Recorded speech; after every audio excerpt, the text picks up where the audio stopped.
آره، حق با توه. گناهکارا درمونده شدن. اونقدری درمونده که حاضرن برای فرار از نابودسازی هر کاری کنن.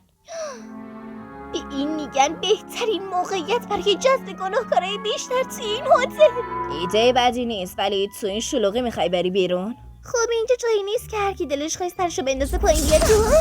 اگه مردی بیا بیرون رستوران بچه پایین هرگز باخ نمیده. اونجا برای چایی میخوره. خصم منو بچست.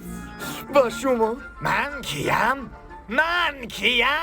بنده سرپنشس کبیر هستم، مخترع و معمارزاده ویرانگر، ابر شرور مغرور. بینوشم همینجوری و باید نشون بده رئیس. اوه چه بار عقب افتاده ایه.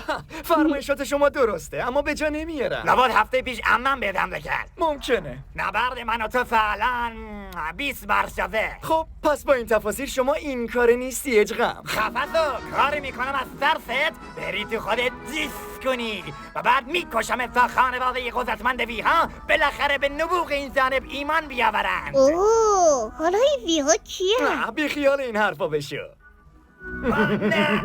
لطفاً تمومش کن. آلستور فکر کنم دیگه کافی باشه. به حرفش گوش نکنن از جا دارن.